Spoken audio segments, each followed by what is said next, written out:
میخندی تا دنیا رنگی تازه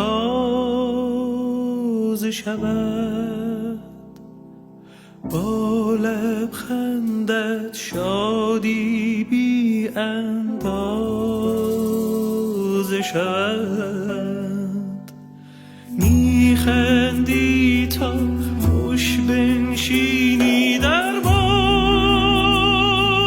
من، میخندد همراه تو اشک آخر من.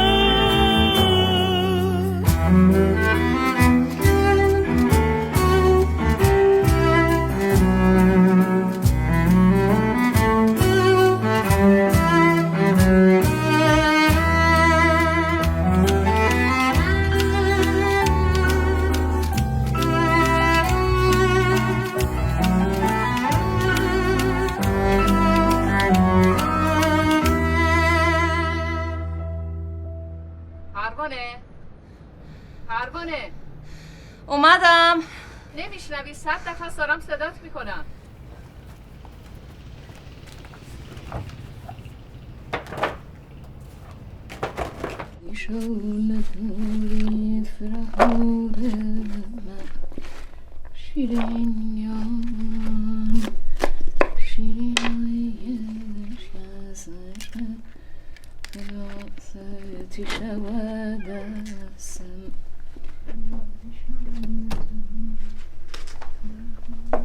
لیلا با سمانه بازی نمیکنه. لیلا جون، چرا با سمانه قهری؟ دیروز دعوام کرد. خب یادت چند بار بهت گفت بدون اجازه من نرو تو اتاقم، به وسایلم دست نزن. حالا با هم آشتی کنین. سمانه عاشقته باشه؟ اگه آشتی کنیم میذاره با سیندرلا بازی کنم؟ بله، میذارم 10 دقیقه بازی کنیم. باشه. قربونش برم من. فیلم هندی تموم شد؟ یه دستی برسون. چی کار کنم؟ نمیبینی؟ بیا اونا رو بریز تو این شیشه. بودو خیلی عقبی. 20 تا بسته قربان باید بدم حمیده خانم، مراسم داره.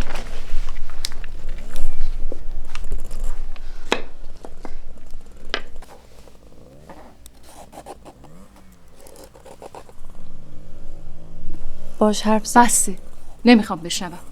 میبینی که جواب درست حسابی نمیده. دیگه وقت نمیشه، همش چند روز مونده. اگه امسالم نتونم چی میشه؟ آسمون به زمین میاد؟ خروسای محل دیگه نمیخونن؟ یا همه دنیا افسوس میخورن چرا دختر ما امسال نتونسته شرکت بکنه؟ نترسی، هیچ اتفاقی نمیفته. برای شما نه. تو مثل اینکه حالیت نیست کجا زندگی میکنی. یادت نیست یه سال خونه رو برامون کردی جهنم که باباتو راضی کنیم بری دانشگاه که برامون تیارت بخونی مثلا؟ تئاتر. حالا هر کوفتی. مسکه در و همسایه شدیم. چیه که دختر مریم خانم خیر سرش دانشگاه قبول شده، میخواد بره درس مطربی بخونه، بعدم وسط این آدمای بی بند و بار بگرده، فردا پس فردا آبرومون رو ببره. هر کی بره دنبال هنر بی بند و باری میکنه. میگم که حالیت نیست. داری تو چاله میدون بالای دیپلم حرف میزنی. این همه زحمت بکش، جون بکن، بدبختی بکش، هزینه کن، این بچت مثل اون یکی نشه یه سری تو سر را دراره. اینم عاقبتش. آخه تو فردا با این مدرکت میتونی یه لقمه نون در بیاری؟ نه والا، نه به خدا. من و بابات از صبح تا شب داریم جون میکنیم، دائم داریم کار میکنیم. اینه وضع زندگیمون. 8مون گرون 9مونه. حالا شما چی میخواین بشین خدا میدونه. به خدا این کارم درآمد داره، فقط باید یکم صبر داشت. ایوب رو سفید کردیم ما تو این زندگی سگ مصب. اینم روش. درست پاک کن اونا رو. تموم شد از این سبزیان بریز.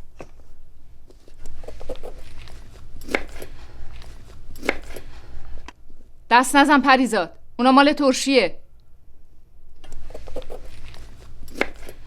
مامان تو رو خدا خواهش میکنم رازیش کن. به خدا اگه برم من دیگه جون ندارم بیفتم وسط شما. نکن پریزاد، میگم دست نزن.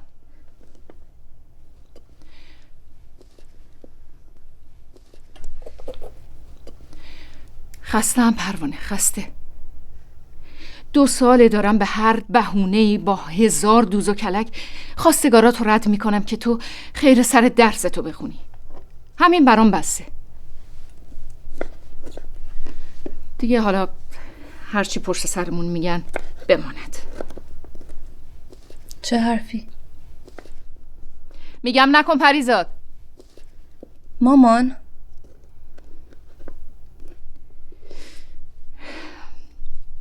نصرت خانم میگفت تو محل چه افتاده، لابد دخترشون عیب و ایرادی داره، هر کی پا پیش میذاره امشیش میکنن. حاجی خانم شاطر عباس هم گفته وقتی یه پسر همه چی تموم که همه محل به سرش قسم میخورن پا پیش میذاره تو خونه راش نمیدن، لابد تو خونه دختر ندارن.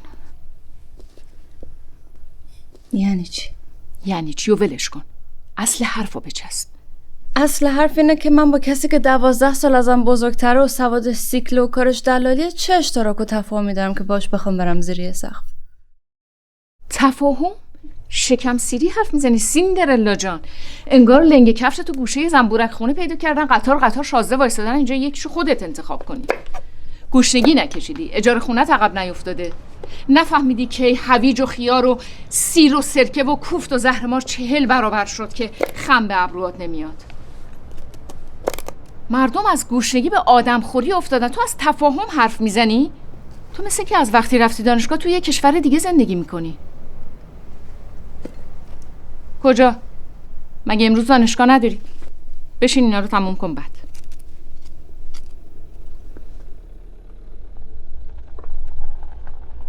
مامان جونم، من واقعا باید امسال برم، برای آیندم مهمه. آیندم چی؟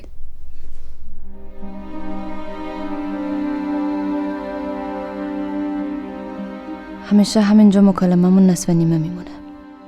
اون مشغول میشه و هر چی ادامه بدید جواب نمیده. آیندم شبیه شماست؟ اینو میخواستی بگی؟ سکوت کردن، دم نزدن، چشم گفتن، هر کاری رو با اجازه شما انجام دادن، بیپولی، سبزی، ترشی، شور و نشنیدن. این زندگی چیزی نیست که من بخوام مامان. این مادرمه، مریم. ظاهرش جدی و خشنه اما دلش دریاست. سگرم تو هم کردن و بین اون پریدن یکی از راه‌های زنده موندن تو جنوب شهر. اونم از یه جایی به بعد فهمیده برای جمع کردن این زندگی پرداستان چاره جز پوشیدن این نقاب نداره. از اول شروع میکنم. اینجا کوچه رومیه، یه نقطه کوچیک تو این دنیای بزرگ که احتمالاً برای هیچ کس هیچ جای دنیا اهمیت نداره. جنوب شهر، گود زنبورک خونه. خونه ما یه خونه معمولی مثل همه خونه های اینجاست، با یه مقدار فقر، یکم درد و 1000 داستان جور با جور. مادرم کارش اینه که از صبح تا شب سبزی بشوره، خورد کنه و ترشی و شور بندازه، که بابام با ماشین بی نفس و نیمه جونش دور شهر بگردونه و به یه سری سوپرمارکت های محلی بفروشه. ما به همسایه ها هم سبزی پاک شده و ترشی میفروشیم.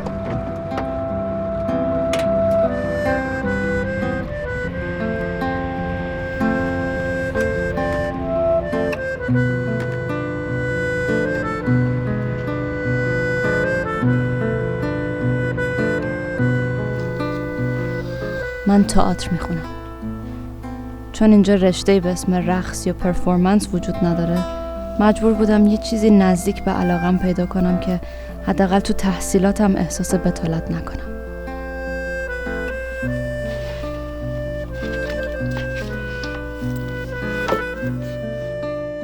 اینجا اتاقمه، کوچیک و معمولی، اما 1000 تا آرزو و تخیل تو خودش جا داده. همه دنیای منو. اینجا میشه اکثر رویاهای منو عریان دید.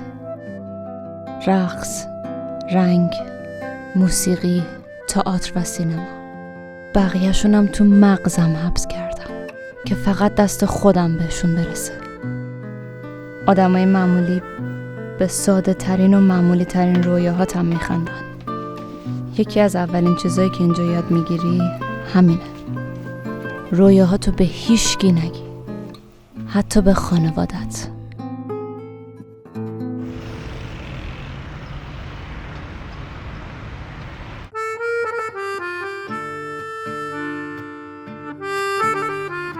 اینم یکی دیگه از معدود بهونه‌های قشنگ من برای زندگیه. کسی که بهم امید میده.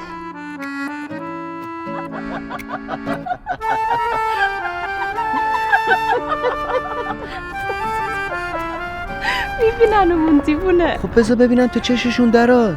خوشگل ترین دختر دنیا مال منه. خب بعد برسم به کلاس، بعدش هم میرم مجدر ببینم. بالاخره بله رو دادن عروس آقا یا نه هنوز؟ بی ادب. نه هنوز، اما امیدوار باش. با تو هستم. پروانه، همه کارا رو انجام دادم، نگران هیچی نباش. باشه؟ عاشقتم، خرتم، دیوونتم. برو.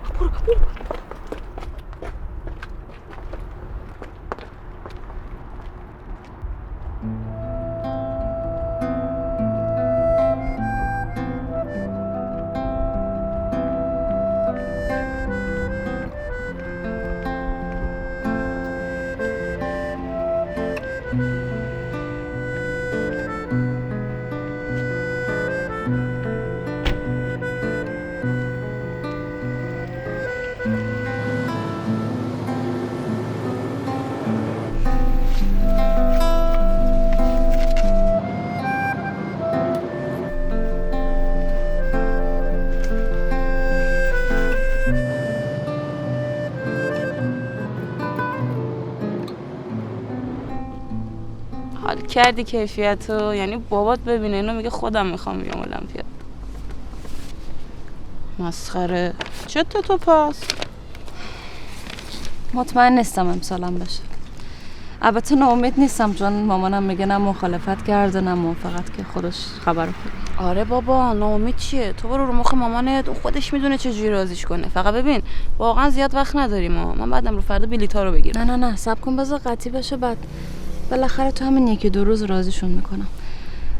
اگه نشه که پول بی خودی هدر شده. اولا که همش چند روز تا پرواز بیشتر نمونده. دوما تو نگران پولی چرا؟ پول بلیطته که جناب فراد کوهکن قراره بده بیبی. چه فرقی میکنه؟ پول امیدم پول منه. نه بابا، همین الان تریپ ازدواج و بچه تو بغلینو برداشتی دیگه. زر نزن بابا. جان من خر نشی بچه بذاری رو دستمونو. معنی زر نظر نمیفهمی تو؟ والا به خدا شاید کوزیت شدی لساخ. اینا رو ول کن، بگو ببینم رو پرفورمنست کار میکنی یا نه؟ هی و کوفت مسخره. این همه داریم دوز و دغل میکنیم که با هزار بدبختی بتونیم بریم این فستیوال مسابقه بدیم، بعد تو نشستی میگی هی. میدونی من چقدر به این یارو ارجانابی رو دادم تا بتونم این دعوتنامه رو اوکی کنم؟ تو نکنه واقعا باورت شده به عنوان مغز مملکت داری میری المپیاد علمی؟ توهم نزنی داداش. ببینم اون وقت چی گفتی بین ارجانابی تو؟ Aha, goftam Ercan indirimden pindirimden yoktur baba. Benim arkadaşım çok güzel dans yapıyor. Hani böyle çalkala yapıyor işte. Ah. یعنی به آدم شدن دیگه هیچ امیدی نداری. آخه خودت که داری امید کوچیکه. خوبی مامانی، میخوای برات برقصم؟ دیشترین درین. عوض این حرفای به درد نخور برام تو مسیج بنویس چیو بیارم که واجبه. معلومه، فقط بیکینی. چی؟ به خدا نون شب واجب تره. هتلشو دیدم استخر داره، شباش قراریم عشق صفا، آب پرتقال و آب سیب و ایچریز. عشق صفا. برو بابا ببینم. خدافظ. مراقبت کن.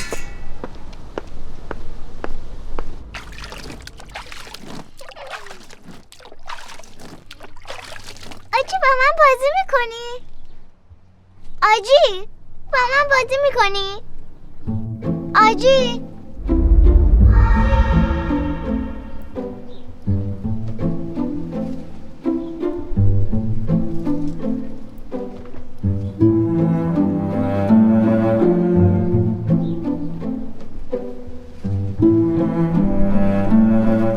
کودکی من تو همین خوشبختی‌های کوچیک خلاصه میشه.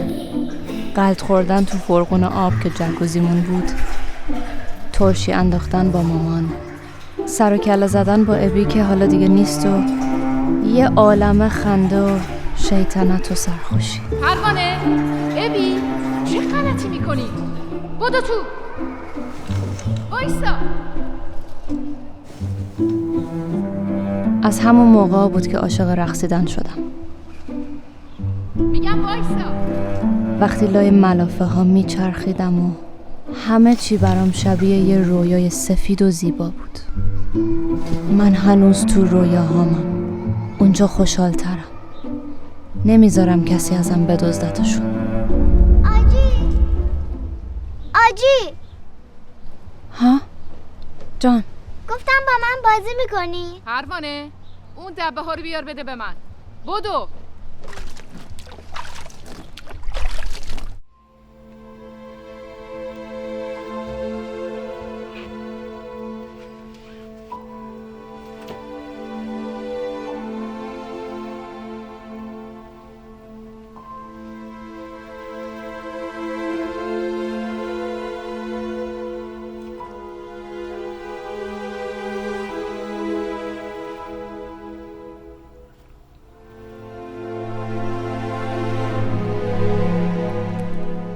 خداوند پیش روی من میخرامد و راه مرا هموار میکند. سرنوشت من چیزی جز نیکی و شادمانی نیست. سرنوشت من چیزی جز نیکی و شادمانی نیست. چیز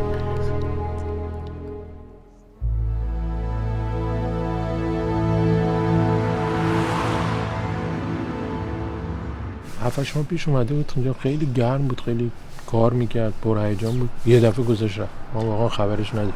به کسی نگفت که داشت میره، کسی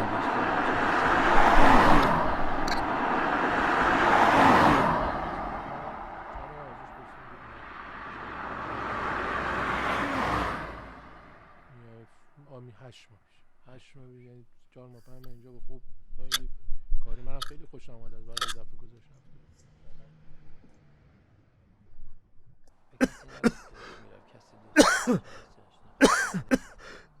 باشه پس دست در نکنه. خبر بزنم واسه اینجا، حتما خبری بود حتما بهت میگم. فدایت.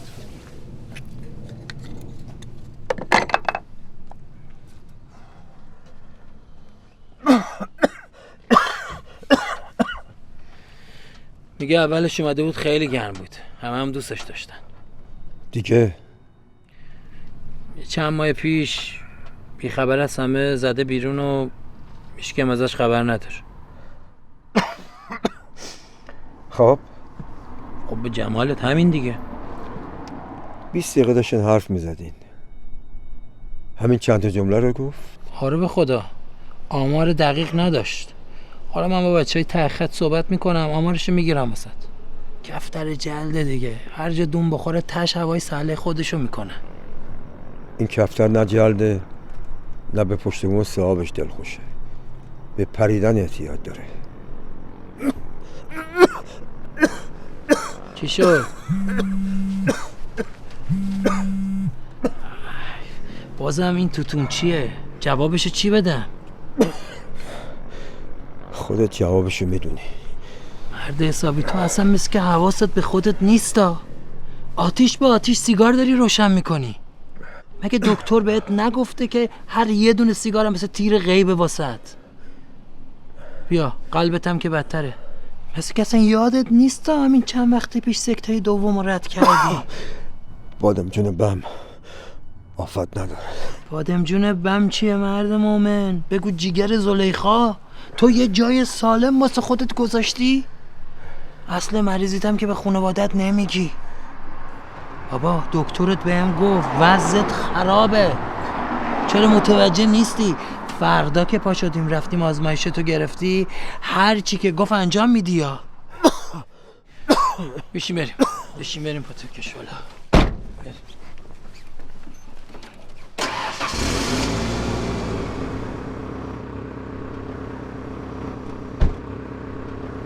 ببین این توتونچی توپ تکونش نمیده، دستش به دهنش میرسه، آدم خوب و سربرایی هم هست. حالا یکم سنش بالاست اشکالی نداره، به چیزای دیگهش فکر کن. بابا میتونه زندگی تو عوض کنه.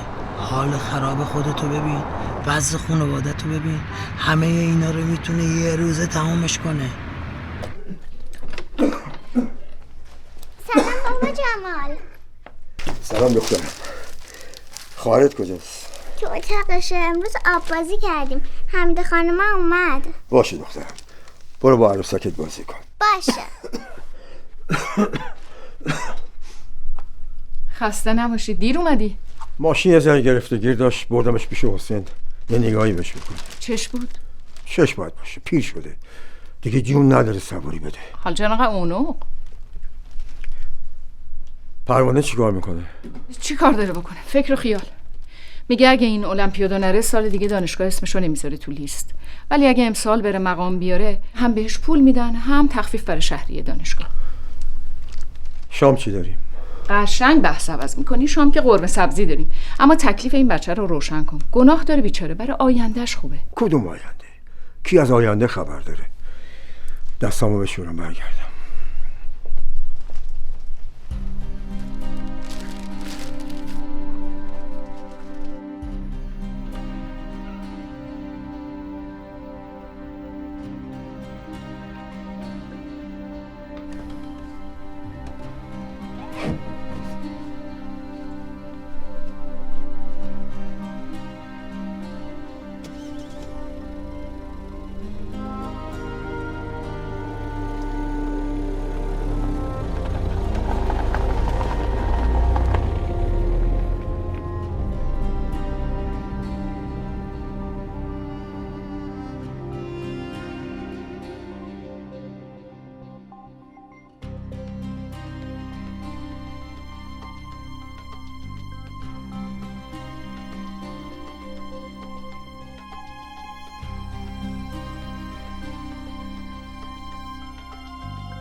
سلام بابا، کی اومدی؟ الان. خسته نباشی. این کتابا چی میگن؟ نشنیدی؟ منظورتو نفهمیدم. پس از این کتابام چیزی نفهمیدی؟ یاد گرفتن آدمو میسازه، ذهن آدمو، آیندهشو.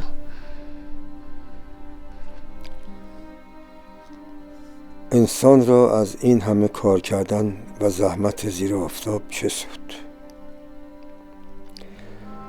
باید اصل زندگی را کاوید و معنای زندگی را جستجو کرد. باید در پی منشأ بود. بیگمان چیزی جز عشق علت پیدایی جهانی با این همه شگفتی نیست. باید به کاوش ادامه داد.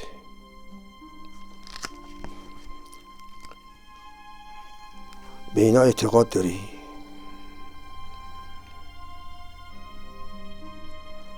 وقتی پات رو زمین باشه، از صبح تا شب به خاطر یه لقمه نون با 1000 تا گرگ گلاویز بشی،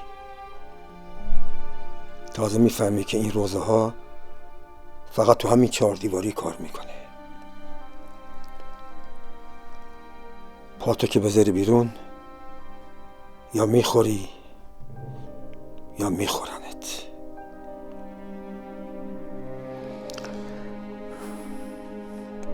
برای 1000مین بار اتفاق میافته.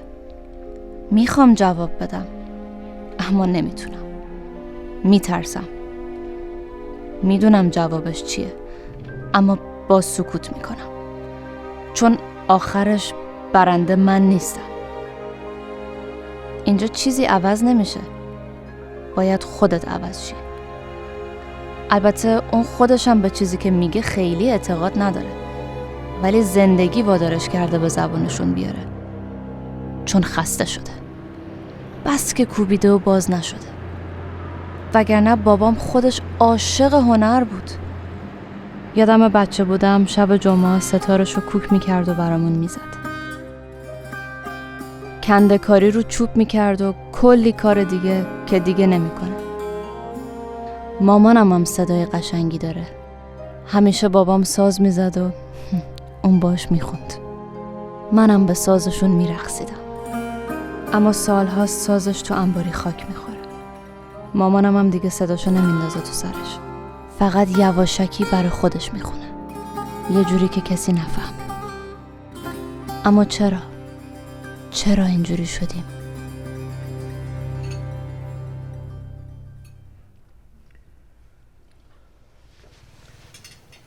پس پریزاد کجاست؟ خوابش میومد و گذاشتم تو اتاقش.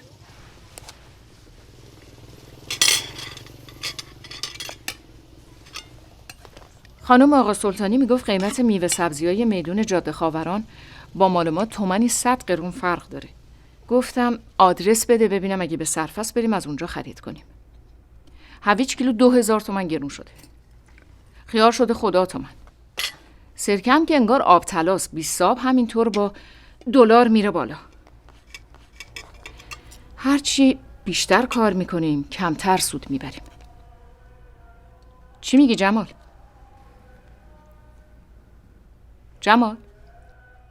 جمال چیه؟ میگم چی میگی؟ خوبه. چی خوبه؟ همین تره بار.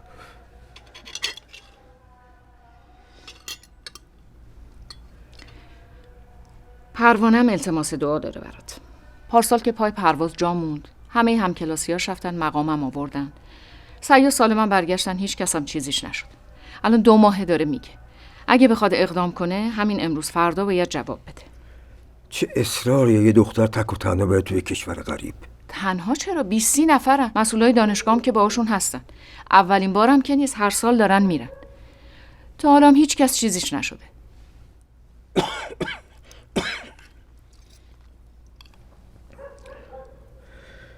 حالا تا فردا خدا بزرگه. ببینیم اصلا زنده ایم یا مرده. وا چه حرفیه، زنده باشی سایت بالا سر این خونه. آمین.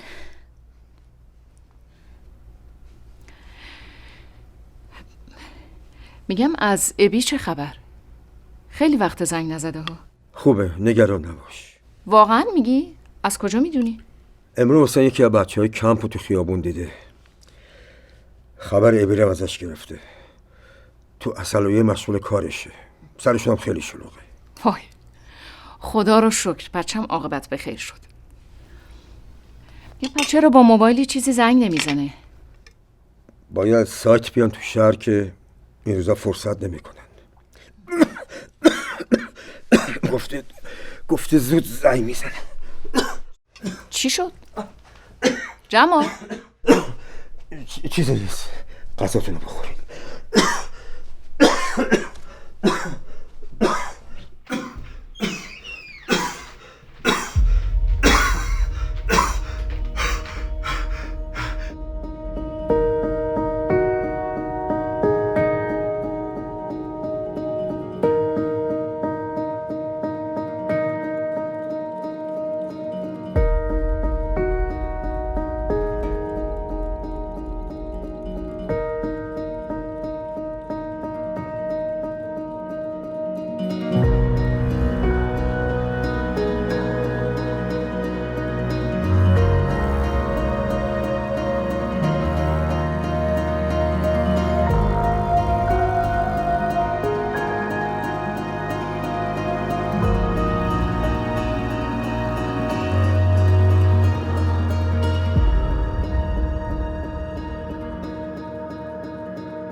شیری یا روبا؟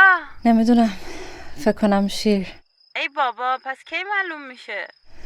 شاید فردا. خیلی خوب. شاید دیگه وقتش خودت تصمیم بگیری و دلو بزنی به دریا دختر. شاید.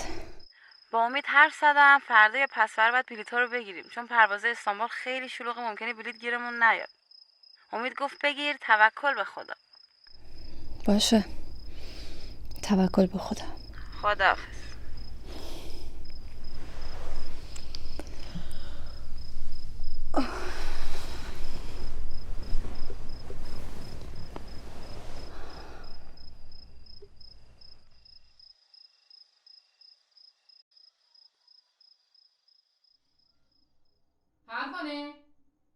پروانه اومدم.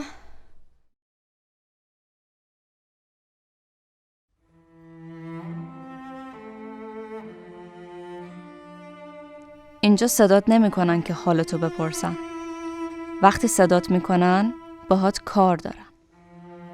همه روزا اینجا شبیه همه چیز فقط تکرار میشه. من خیلی ساله که فکر فرار تو سرمه، اما همش دم آخر پاهم لرزیده. پارسال پاسپورتمو برام گرفتن، اما 2 روز قبل از فستیوال بابام و ابی داداشم نذاشتن برم. دقیقاً 2 هفته بعدش ابی رو که خیلی وضعیتش خراب شده بود و بردن کمپ. این وسط کاخ آرزوهای منم یه جورایی فرو ریخت، اما من پوست کلفتم، دوباره ساختمش. ابی همیشه یه داداش با معرفت و حامی بود برام. خیلی با بابا و مامان برای من جنگید، چون میگفت نمیخوام سرنوشت تو هم مثل من بشه. اما از 5 سال پیش که درگیر اعتیاد و افسردگی شد، یهو تغییر کرد. تو بچگی کل دخترای محل عاشق صدا و بازیگریش بودن. همیشه بچه‌ها رو جمع میکرد و براشون نمایش اجرا میکرد. بهشون بلیط هم میفروخت و خرجشو در میآورد. اونم یکی از میلیون‌ها قربانی فقر و آگاهیه که لای بدبختی‌های دنیا گم میشه و هیچکی حتی متوجه بودنش نمیشه. عذاب وجدان دارم. دلم براش تنگه، اما نبودنش بهترین فرصت برای رفتنم.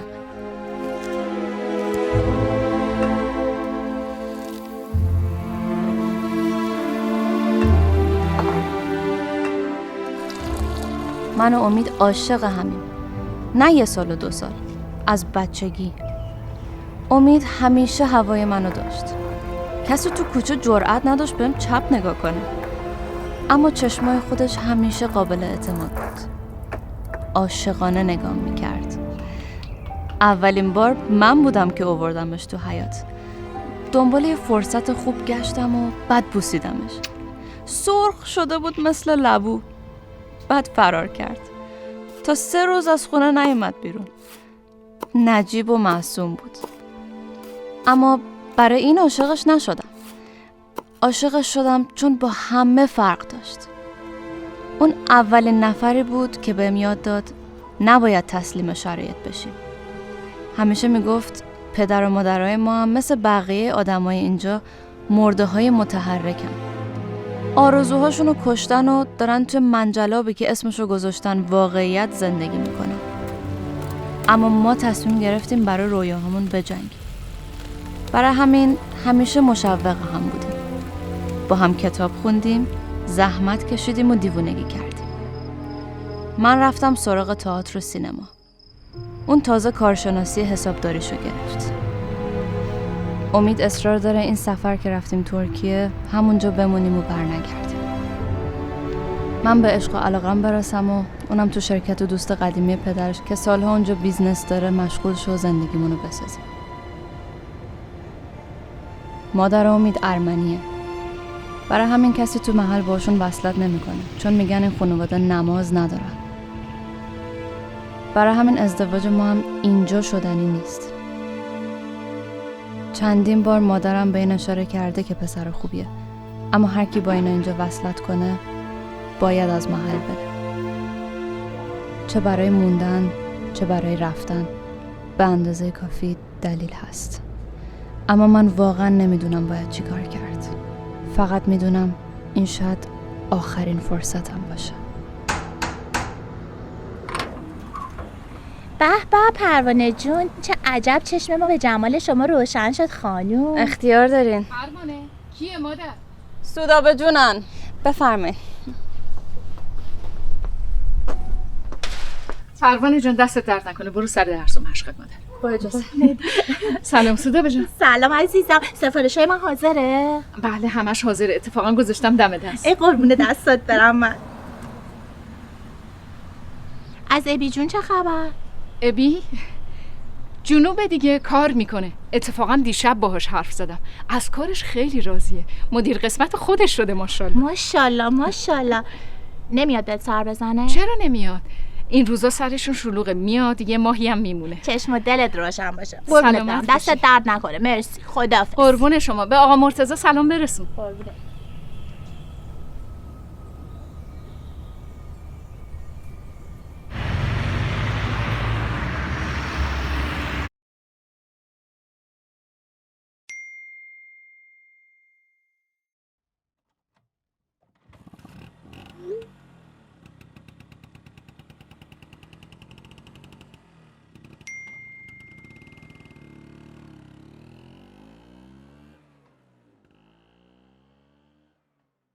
کجایی؟ بلند کن پاتو. تاج بالا سر شما یخمک. نه آخه پاتو گذاشتی رو کمر یه مورچه، گفتم بلند کن له نشه بنده خدا. بیشوری دیگه. ساعت 7 فلکه؟ شما دستور بده. دیوونه. میبینمت. جیگرتو میبینمت.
آجی چرا؟ چی؟ میشه با سیندرلا بازی کنم؟ آره فقط بعدش بذار سر جاشو باشه.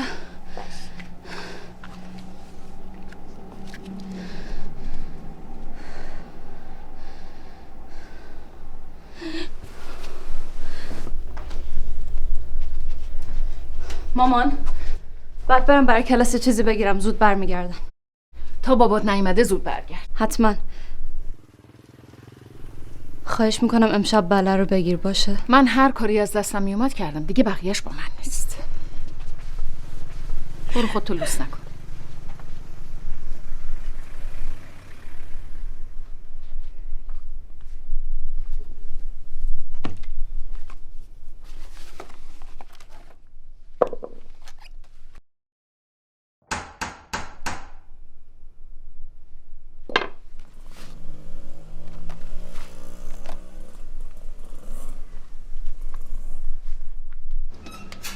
سلام مریم جان. سلام مادام جان، خوش اومدی. بفرمایید. سفارشای ما حاضره مریم جان؟ بله جانت جان، همش حاضره. بفرمایید. مرسی. به.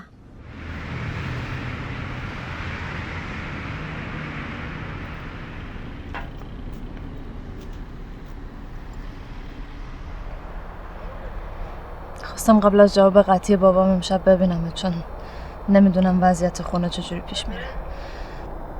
راستش نمیدونم چم شده، اما یکم استرس گرفتم. یه خواب عجیبم دیدم. بعد به دلت را نده، هر چی بشه خیره. باید بریم پروانه. این همه زحمت کشیدی، منتظر موندی. این فستیوال برات یه سکوی پرشه، حقته، حقمونه. این همه سال جون کندیم، عرق ریختیم، الان وقتشه. شاید دیگه هیچ وقت نشه. من سعی میکنم هر جور شده راضیشون کنم، اما اگه اتفاقی افتاد و من نیومدم شما برین. خب چه اتفاقی؟ چه اتفاقی؟ من بدون تو نمیرم پروانه. امید، خواهش میکنم دیگه هیچ چی نگو. تو هم این همه سال زحمت کشیدی، حالا داره به نتیجه میرسه، پس باید بری. ممکنه این موقعیت دیگه هیچ وقت گیرت نیاد. بعدش هم خدا بزرگ. آخه پروانه، آخه نداره. اگه من رسیدم بهتون که میبینمتون، اگرم نه که با تماس میگیرم زود.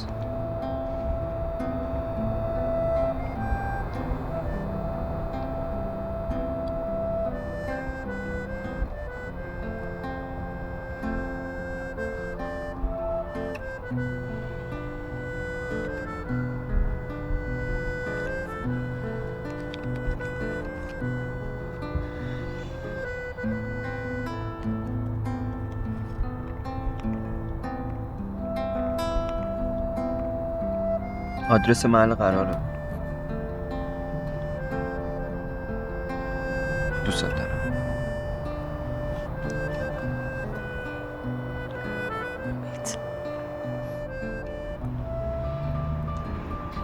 عاشقتم.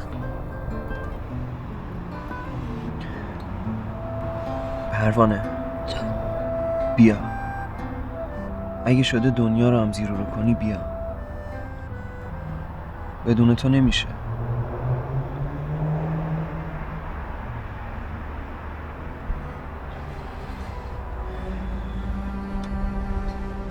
همیشه از این لحظه‌های آخر وحشت دارم، چون بیشتر وقتا چیزی که باید میشده نشده.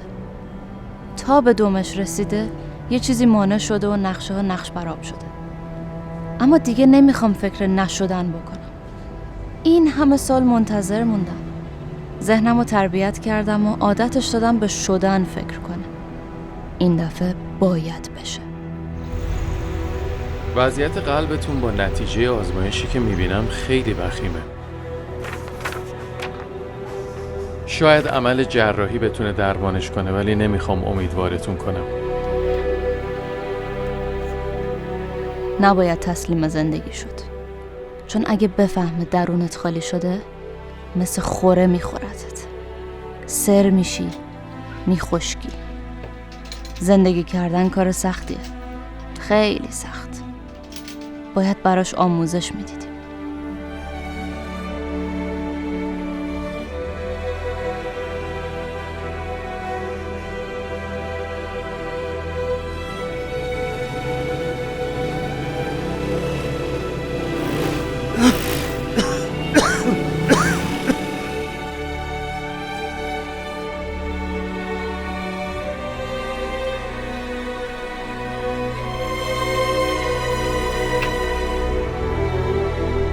کجا؟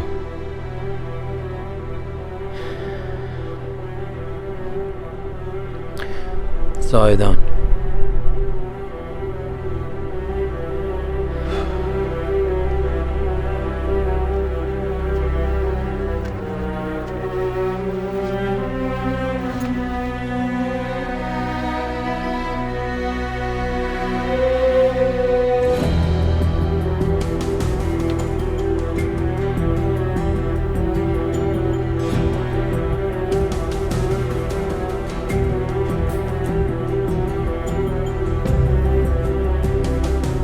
دکتر چی گفت جمال؟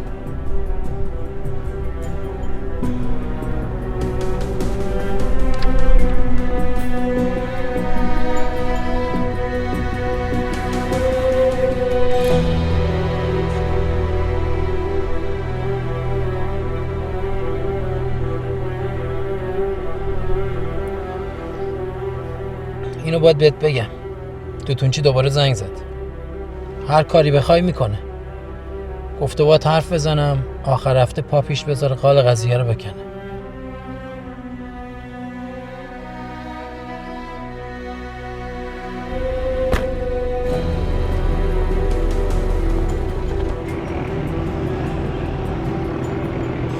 گفت همه پول دوا درمون تو با دل و جون میده. دیگه چی میخوای جمال؟ بله سنش بالاست، قبوله، اما همه مشکلات حل میشه. دیگه الان وقت ازدواج دخترته. خوبیت نداره یه دختر عزب همین تو بلا تکلیف بگرده. من نگرانتم مرد، به خاطر خودت میگم. نگران ابی هم نباش، با امید خدا برمیگرده سر خونه زندگیش.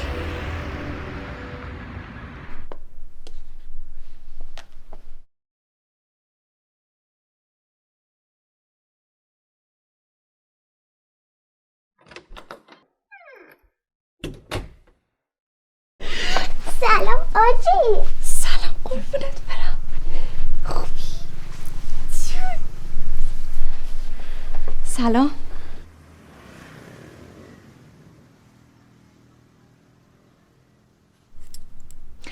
پاشو برو تو اتاقت بازی کن مادر. پریزاد برو. من میخوام با آجی بازی کنم. آجی تا حالا وقت داره با تو بازی کنه، نگران نباش. باش برو.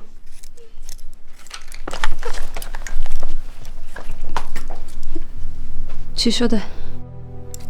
چیزی قرار بود بشه؟ چرا ناراحتی؟ خودم بازی میکنم. برو تو.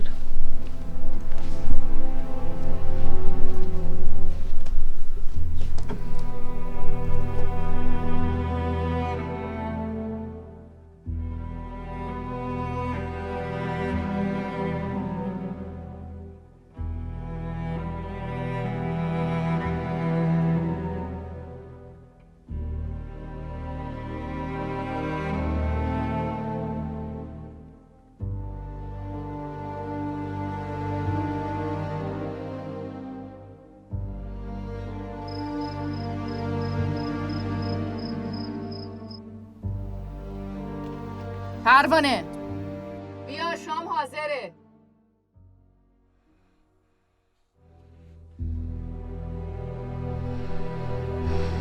خداوند پیش روی من میخرامد و راه من را هموار میکند. من تنها عشق و نیکی رو میپذیرم. خدا مرا محافظت میکند. خدا مرا محافظت میکند.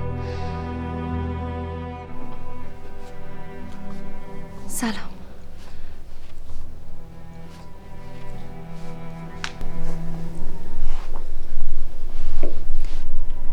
مامان چرا نمیخوریم؟ تو بخور مامان.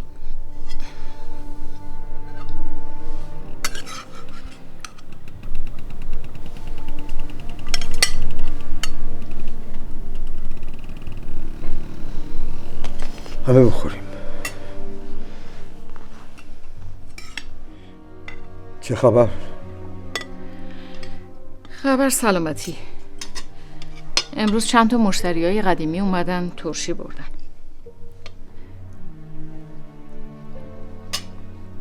اتفاقا ژانت هم اومده بود. هیچی دیگه. خلاصه امیدم داره میره استانبول تا همون شرکت دوست باباش مشغول بشه. عجب. به سلامتی کی میره؟ 2-3 روز آینده. خیلی زحمت کشیدی مریم جان. ممنونم ازت. خدا حافظت. به سلامت. خب خب دیگه.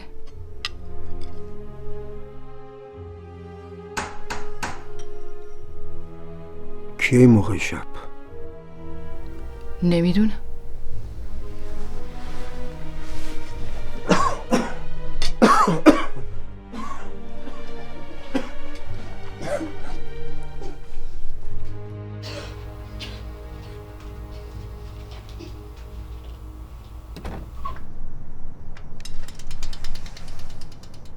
به به. سلام آقا جمال، اجازه است؟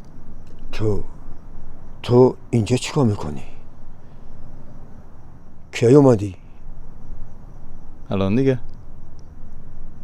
یالا مامان.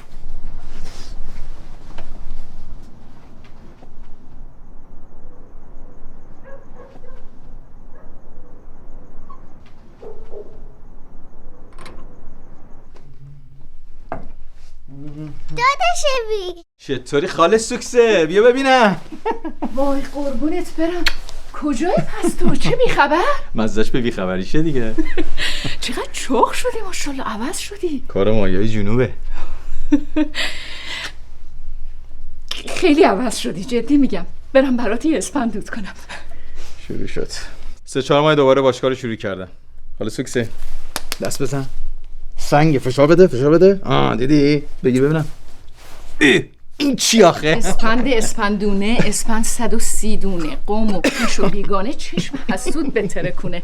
چشم شیطون کور، گوش شیطون کر. باشه فدات شم. کور شدیم به خدا با این. خفه شدی. داداشوی من چی آوردی؟ خودمو دیگه. میگه چی آوردی؟ پدر سوخته؟ شوخی میکنم. یا ببین داشبی چی آورده برات. مرسی. پروانه کجاست؟ پروانه تو اتاقشون. اونم پروانه. سلام. به به. بچه‌ای با کمالات خانواده. چطوری؟ بد نیستم. خیلی هم هستی. چیه؟ هیچ. بشین سر شام که به موقع اومدی. داشتیم شام میخوردیم. آخ چقدر حوض این کوکو سبزیاتو کرده بودم. جمال بیا شامتو بخور. بخوریم. من سیرم. بیا سلطان، مجلس بی شما صفا نداره. بیا لقمه بزن.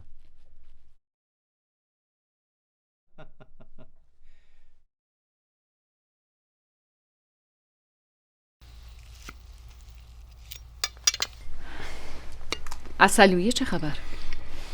امن و امان. سرمون حسابی شلوغه، ولی خدا رو شکر درآمدش عالیه. الهی شکر. درآمدش که عالیه. فاز چند عسلویه کار میکنی؟ کدوم پالایشگاه؟ پارس جنوبی دیگه.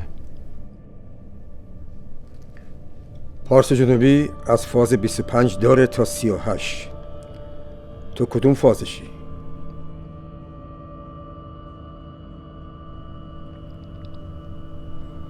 فاز 31. ولش کن بابا، تو هم حالا از راه نرسیده. این چه سوالاییه؟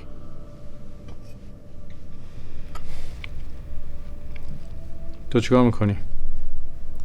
درستو میخونی؟ آره دارم. اگه میخوام بری ترکیه. آره؟ نه بابا، ترکیه چه اصلا خبره؟ هنوز معلوم نیست. این المپیاد چیه هر سال شاگرد زرنگای دانشگاه رو میبرن؟ آره یادمه. حالا خواهرتونم چون خیلی زرنگه میخواد بره برامون افتخار درست کنه. چرا که نه؟ عالیه. حتما برو. پروانه تو هنوز برای داداشت یه بشقاب نیاوردی؟ بله چشم.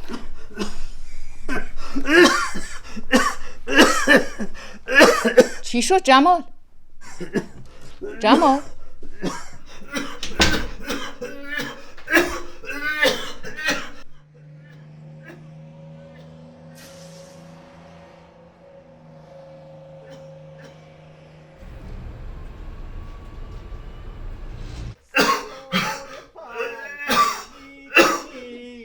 ای نازنین گریه نکن، پروانه آتش میزنی. تو این چنین گریه نکن، گریه نکن ای شب زده، ای شب نشین گریه نکن. ماشاءالله غیر تو کمنم فراوونه، نمیدونم کجا بریزم.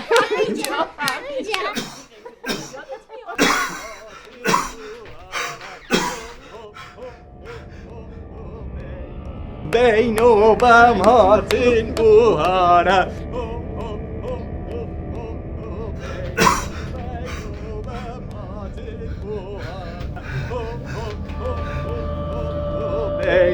بین و بماتین بوهانه هو هو هو هو هو بین. پروانه باید ازدواج کنه. تو هم برمیگردی تو همون خراب شده ای که بودی تا سر و کله شکارچیات پیدا نشده. کی برگرده؟ معلومه چی میگی جمال؟ نکنه باورت شده گل پسر سربراه شده و اصلویه رفته سر کار؟ چرا باور نکنم؟ ابی این چی میگه؟ آره بگو من چی میگم ها؟ کل پارس جنوبی 24 تا فاز داره، از 1 تا 24. تو چجوری تو 31 کار میکردی؟ تو فکر کردی منم مثل مادرت از همه دنیا بیخبرم؟ چند ماه پیش با یه سری مواد فروش خورده پا از کم زدی بیرون، هیچ کس از تو خبر نداشت تا ردتو زدن که تو زاهدان تو واردات موادی که بدی دست جوانای مردم. حالا اومدی اینجا که نگیرنت. فکر کردی اینجا برات امنه ها؟ فقط یه دودین طلبکار تو همین محله داری که در به در دنبالته. یا خدا، دم شما گرم بابا. حالا دیگه رد ما رو میزنی؟ افشاگری میکنی کاراگاه؟ گیرم هر چی که میگی درست. این دختره بدبخت برای چی باید شوهر کنه؟ باز رفتی نشستی برای بقیه تصمیم گرفتی؟ ابی حالا نگران اون شدی؟ از کی تا حالا؟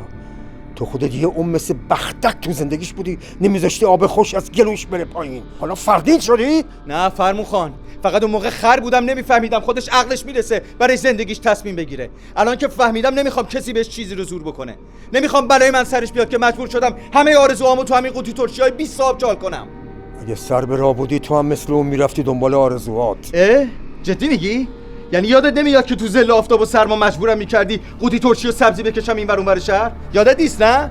یادت نمیاد عاشق بازیگری بودم میگفتم بذار برم تئاتر، مسخرم میکردی میگفتی این قرتی بازی واسه بچه سوسولای بالا شهره؟ تموم مدرسه و منطقه اسممو میبردن که این پسره یه گوی میشه. اما تو چیکار کردی؟ اینقدر مسخرم کردی که ناامید شدم، دست از همه چی کشیدم افتادم تو مواد. این اکثر بچهای این خراب شده. نذاشتی برم دنبال چیزی که استعداد داشتم چون می‌خواستی شبیه تو بشم. نمی‌خواستی از تو بهتر بشم. هیچ وقت نمی‌خوای کسی از تو بهتر بشه. میدونی چرا؟ چون اون وقت تویی که باید قبول کنی یا اشتباه زندگی کردی. الانم داری زندگی این دختره بدبختو به لجن می‌کشی. زیاده خواهی و بلند پروازی خودت کار دستت داد. توهم ستاره شدن داشت. به هیچ چی راضی نبودی. یادت نیست؟ زیاده خواهی؟ بلند پروازی؟ کدومش عیبه؟ تو چرا به جای که به این بالا پر بدی فقط قیچیم کردی؟ فقط خار و خفیفم کردی؟ باورت نمیشد از این محله چیزی غیر از عمل و کارگر بیرون بیاد نه؟ زیاده خواه؟ ابی جان مامان، صدا تو بیار پایین، همسایه ها صدامونه میشنون، زشته، آبرومون میره. کدوم آبرو؟ بهتر بذار همه بفهمن من که زندگیم به گوه کشیده شد، بذار بقیه آدمای خونه نجات پیدا کنن. آهای همسایا، بیایید داشمی براتون نمایش جدید آورده. شما ای کوچه رومیان شریف به من گوش دهید. از بچگی نمایشنامه‌های شکسپیر رو از بر بود. میگفت چون مثل زندگی خودمون پر از تراژدی و کمدی سیاه.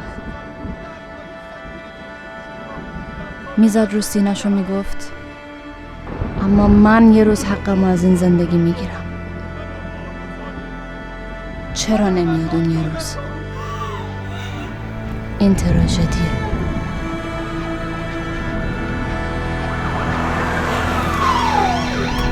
بادایی سریع‌تر از اون بر قربان این موقعیت چیه؟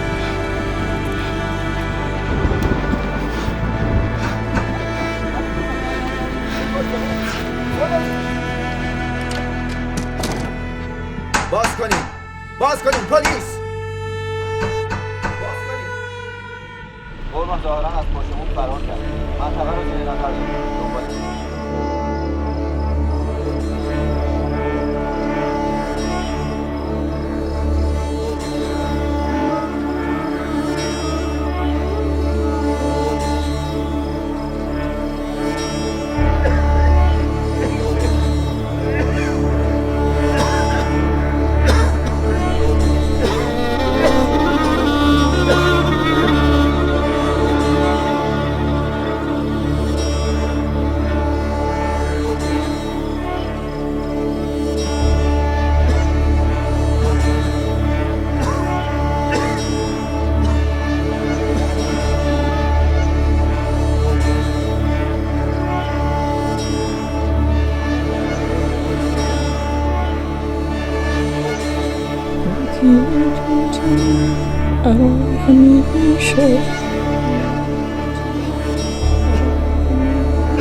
همه خانواده‌های خوشبخت شبیه همن، اما هر خانواده شوربختی به شیوه منحصر به فردی رنج رو تجربه میکنه.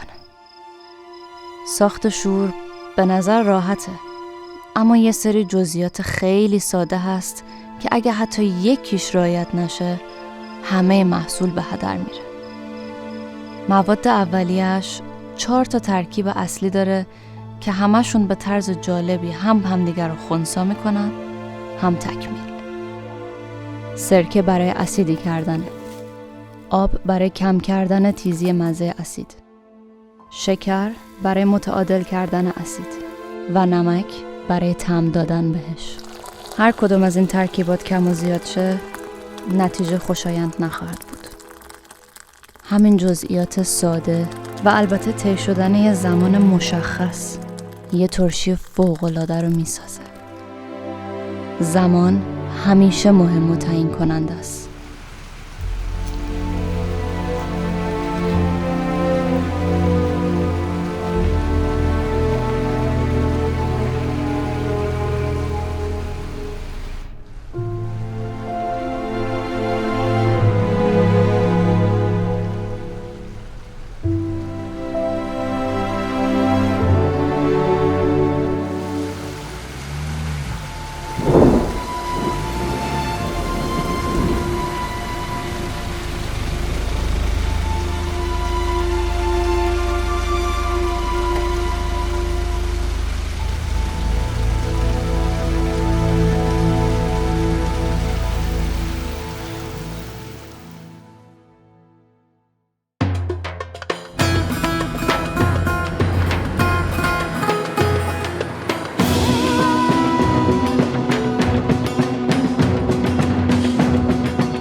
اومدم.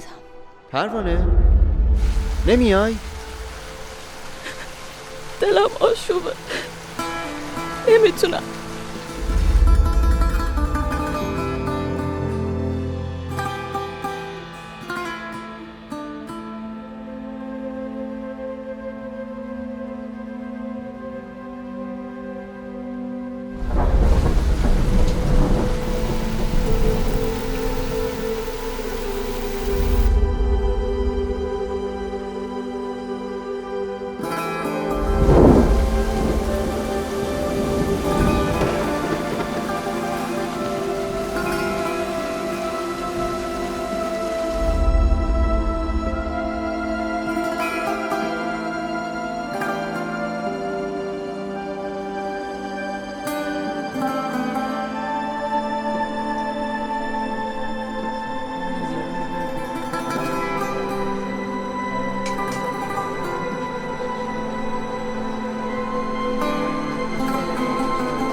پیغام آخرش نوشته دیگه اصلا موضوع توتونچی رو کلا فراموش کن.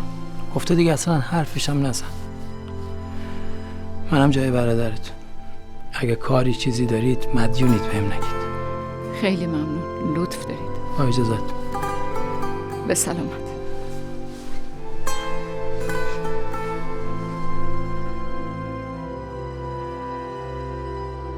وقت من سالها شور بود، مثل مزه های تو همین شیشه های قد و نیم قد. اما کی میدونه آخر هر قصه چی میشه؟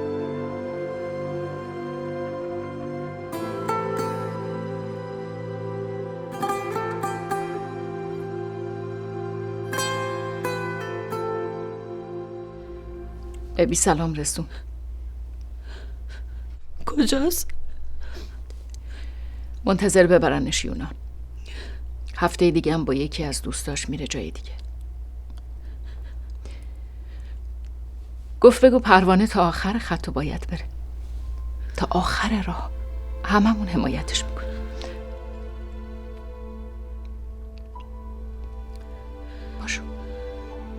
پاشو دیر میشه، باید بریم. کجا میریم؟ ما نمیریم، تو میری. کجا؟ استانبول.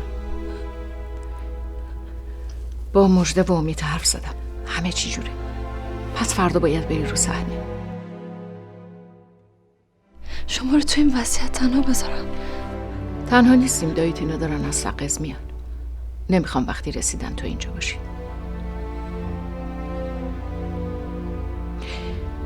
وقتی برگشتی راجع به رفتن از اینجا و تو و امید حرف میزنیم. چی؟ این محله و این شغل لعنتی دیگه هرچی داشت برامون بس.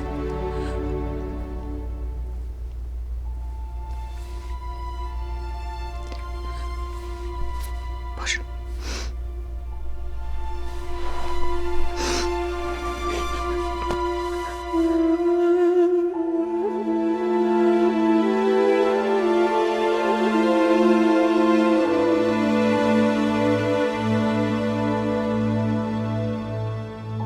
هیچ وقت نمیتونی بفهمی کدوم معادله تو زندگی درست از آب در میاد. این بارم اتفاقا شبیه نقشه ها و برنامه‌ای هیچ کدوم از ما پیش نرفت. زندگی بازم همه رو غافلگیر کرد. سرنوشت هممون با هم تغییر کرد. خودمونم دیگه اون آدمای سابق نیستیم. عوض شدیم. با هر رنج یه تغییر. موندم که شرایط رو عوض کنم، اما نتونستم. شرایط خودش عوض شد. انگار یکی غیر از خود ما به همه چیز مسلط تره.